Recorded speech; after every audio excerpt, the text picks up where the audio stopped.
Persepusin di sini saya akan bahas seberapa kuat sih sebenarnya Eustace Kapten Kid. Rival utama sang kapten kita Luffy Sencho.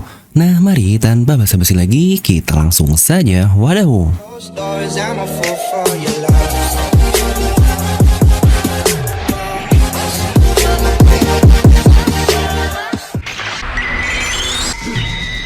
Nah, seperti biasa, sebelum lanjut video ini jangan lupa untuk subscribe dan juga nyalakan bel notifikasinya ya.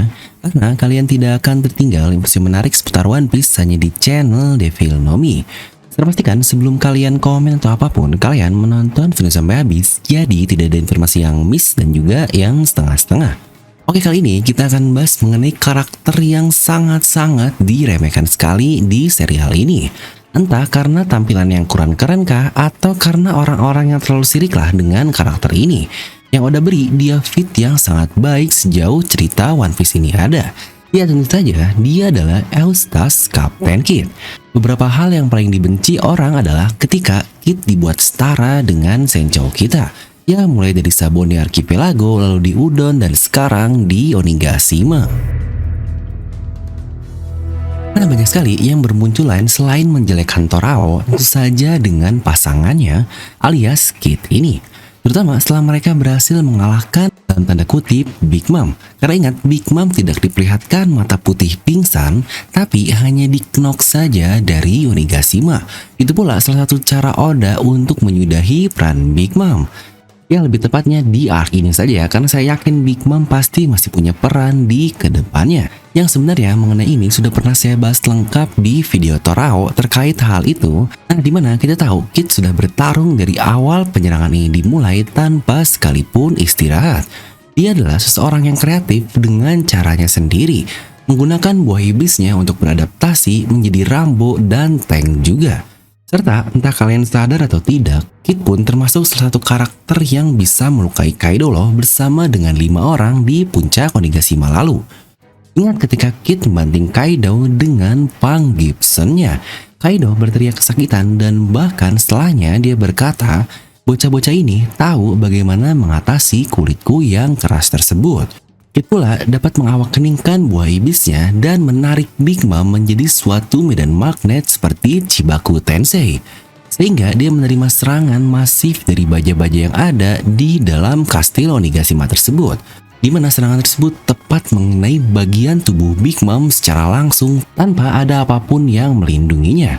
Hingga akhirnya seorang Yonko seperti Big Mom perlu menggunakan nyawanya sendiri untuk dapat bertarung lebih serius, dan akhirnya dia pun mendapatkan power up dari kekuatannya itu.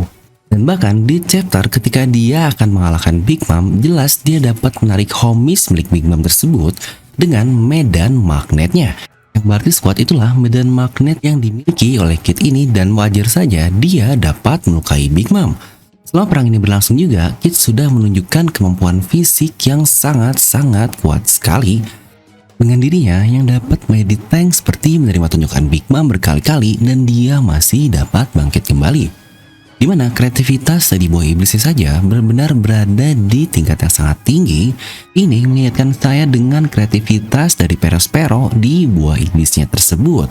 Ya tentu saja dia sangat ahli, toh tingkatan tertinggi dari pengguna buah iblis mereka dapat mengawakeningkan buah tersebut kan. Dan kita adalah salah satu orang juga yang bisa melakukan hal itu. Semua hal tadi bahkan tanpa Kid menguasai pengontrolan dari Hausoku no Haki-nya. Nah, dari beberapa hal yang terjadi juga, saya mendapatkan banyak sekali pertanyaan, kok Kid bisa ngelukain Big Mom sih bang? Kan dia cuma pakai tangan metal atau baja doang lah, kan dia juga tidak menggunakan haki untuk menyerang Big Mom. Dia juga tidak menggunakan haki, dan kita juga tahu kan Big Mom dia punya Hausoku Haki yang sangat-sangat baik juga. Tapi kok bisa nembus sih bang ke Big Mom ini?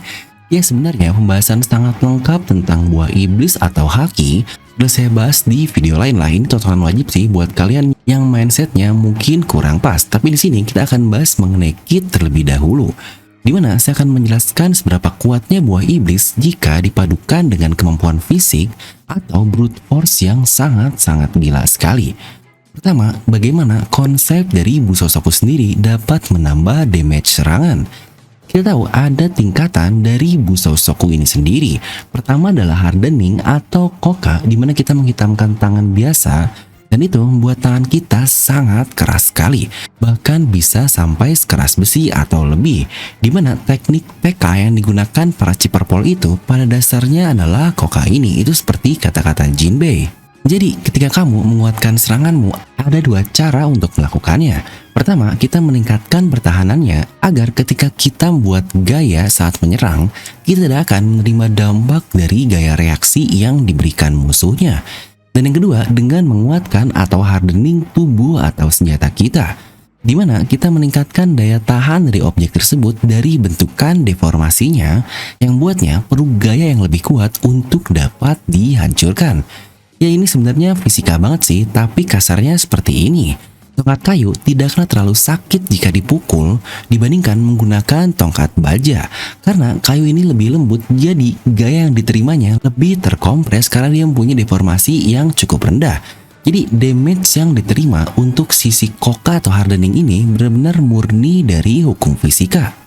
F sama dengan M dikali A. Semakin keras kita menyerang, semakin kecil terjadinya deformasi tubuh tersebut, dan semakin cepat juga pergerakan kita, maka kita akan menciptakan gaya yang semakin besar. Tentu saja gaya yang semakin besar, damage yang diterima pun akan semakin tinggi juga.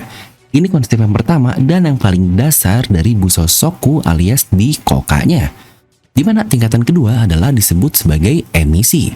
Kita dapat menciptakan semacam manifestasi atau pelindung tidak terlihat seperti yang dilakukan Relic dulu lah, lalu juga Sentomaru, dan banyak orang lainnya juga. Ini bisa untuk menyerang atau bertahan. Mudahnya kita menambah gaya baru dari serangan kita, bedalah dengan koka yang kita sebagai objeknya. Dan tingkatan tertinggi dari Busosoku adalah internal destruction atau kerusakan dari dalam. Ini konsep yang sama dengan emisi tadi, tapi di sini invisible armor yang kita buat dapat merusak pertahanan musuh dari dalam. Sejauh ini memang hanya Luffy dan Rayleigh lah yang terkonfirmasi bisa melakukan ini. Tapi saya yakin banyak karakter lain pun yang bisa melakukannya. Di mana koka atau emisi meningkatkan gaya tambahan luar biasa dalam setiap serangan yang ada. Tapi jika kita sudah punya kekuatan dan resistance yang sangat tinggi, kita tetap akan menciptakan damage yang luar biasa tanpa menggunakan haki tersebut. Ya kasalah jika damage normal kita adalah 50, ditambah koka meningkat 10 jadi 60, dan ditambah dengan emisi, damage tersebut nambah 20 juga, maka damage yang akan diterima oleh musuh kita sebesar 80 damage. Tapi jika kita sudah punya kekuatan yang sangat tinggi dengan buah iblis Suntoki tadi, di damage normal saja tanpa tambahan haki dan emisi, dia sudah mempunyai damage normal di 80. Jadi jelaslah, tanpa add-on yang ada, musuh tetap akan menerima damage sebesar 80, yang notabene sama dengan contoh awal jika dia menggunakan haki dan emisi, tapi damage normalnya lebih kecil dibandingkan yang awal ini. Jadi dapatkan untuk angka dan konsepnya. Nah lalu bagaimana Kid bisa memberikan damage sebesar itu kepada Big Mom yang cuma terlihat melempar metal-metal saja kepadanya? Nah pertama kita harus melihat dulu bagaimana dia menyerang Yonkou di arc ini.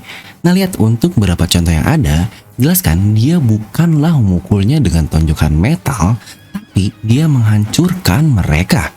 Dia menggunakan teknik magnetiknya untuk menekannya secara bersama-sama, mencegah musuhnya untuk menguatkan tubuhnya dengan koka yang tadi saya bilang, dan dia menekan atau menghancurkan musuhnya dengan kekuatan luar biasa yang dimiliki oleh Kid ini. Jadi serangan Kid tidak murni serangan fisik luar saja, dia bahkan bisa merusak bagian dalam tubuhnya karena impact yang diberikan saat menghancurkan musuhnya tersebut. Jadi apakah itu semua mungkin? Nah ingat kata-kata Profesor Queen. Saat dia menekan atau menghancurkan tubuh koki kita, di situ dia sendiri pun berkata, bahkan lusinan pengguna Busosoku yang sudah master sekalipun tetap akan kesakitan jika harus dihancurkan dengan tekanan sebesar ini. Tubuh bagian dalamnya setidaknya akan rusak dan tulang-tulangnya pun akan hancur. Jadi tanpa perlu Busosoku dan haki-haki lainnya pun seperti di mindset kalian lah yang haki only, kita tetap dapat melukai musuhnya dengan menciptakan gaya, tekanan, momentum yang sangat baik sekali dari pengontrolan buah iblisnya yang sangat dahsyat tersebut. Pada sini saya sangat senang sekali Oda menggunakan konsep buah iblis kepada Kid ini tidak melulu di haki-haki saja. Karena lagi-lagi jika cuma pertarungan haki lebih kuat itu sangat membosankan sekali. Sejujurnya, saya sendiri pada awalnya tidak yakin dengan serangan-serangan yang Kid berikan kepada Big Mom dapat berpengaruh, terutama setelah dia menimpa Big Mom dengan magnetnya lalu saat dia menabraknya juga. Tapi setelah saya baca ulang, terutama dari sisi gaya magnet dan yang lain-lainnya, mereka itu punya kekuatan unik dengan tekanan yang sangat-sangat tinggi sekali. Jadi misal nih, Kid sudah punya fisik yang sangat kuat, jika dia menggabungkannya dengan buah iblis magnet yang dahsyat itu, kekuatannya akan meningkat berkali-kali lipat tanpa perlu menggunakan haki sekalipun. Makanya fisik Big Mom yang stabil itu pun yang bisa kita bilang dia ini salah satu orang dengan fisik terkuat di dunia. Bahkan meriam pun tidak mempan, dan waktu bocah pun dia sudah bisa motong pedang dari tetua Elbaf. Yang berarti gaya yang diberikan Kid ini benar-benar sudah berada di tingkatan yang luar biasa sekali. Dan dari semua feat yang Kid berikan, saya sangat-sangat tidak aneh mengingat dia adalah orang yang disandingkan dengan Sencho kita, Luffy. Ya kita tahu lah ya, dari sisi kekuatan sepertinya sulit baginya untuk sesuai dengan karakter utama kita. Tapi dari cara Oda selalu membuatnya paralel seperti di Wudon lah keduanya. Bahkan mereka pun dikatakan punya fisik yang serupa loh, sama-sama kuat. Padahal Kid hanya kerja dengan satu tangan. Dan saat di Onigashima pula, lagi-lagi tidak mungkin dia di atas Luffy, tapi saya yakin jika Luffy harus bertarung satu lawan satu pun, tidak akan buat Luffy menang mudah terhadap Kid ini. Ya ibaratlah Roger, Shirohige, dan Shiki dahulu. Apakah walau Roger menjadi raja bajak laut, tapi di pertarungan tersebut Roger sudah fix menjadi pemenangnya? Atau tidak ada kan bukti konkret jika Roger di atas Shirohige atau jika Roger di atas Kenji Shinoshiki? Ada, mereka semua saling menghargai kemampuannya masing-masing, dan inilah yang terjadi kepada Luffy dan Kid juga. Tidak mungkin juga kita bisa bilang jika Luffy sama dengan Kid plus Torao. Wah gila kali buat yang ngomong kayak itu, bandingin Kaido jauh-jauh banget ada di atas Big Mom. Ini bener-bener mindsetnya sudah ngaco banget. Padahal butuh dua orang juga buat ngalahin Big Mom, maka yang buat pernyataan kayak gitu bisa dibilang, ya udahlah mikir aja lagi. Luffy kekuatannya jauh di atas Kid plus Law digabung, ini benar-benar tidak make sense sekali. Rasanya tidak mungkin sekali sih Luffy bisa menang kalau harus melawan tag team antara Torao dan Kid juga. Ya walaupun memang gak mungkin terjadi sih, tapi Oda tidak membuat karakter utamanya sedewa serial-serial yang lain. Bahkan di arc ini pun Luffy butuh orang-orang ini untuk membereskan tugasnya dan ikut membantu untuk menyelamatkan Wano Kuni kan. Artinya Luffy tetap tidak bisa melakukan semuanya sendirian. Ya pasti alasan bilang Luffy kuat selain karena karakter utama, ya emang udah mindset chills banget. Tapi lebih ke karena yang haki Luffy jauh lebih kuat dong bang, jadi pasti dia lebih kuat. Ya lagi-lagi buat yang masih seperti itu kan bisa tonton video tentang haki dan buah iblis saja ya. Nah jadi itulah untuk video kali ini, kalian bisa langsung tuliskan pendapat kalian di kolom komentar di bawah. Dan seperti biasa, semoga kalian terhibur dengan video ini. Like aja kalau kalian suka, dislike aja kalau suka, jangan lupa untuk subscribe dan juga share video teman kalian. Gue Devin pamit, and I'll see you guys next time.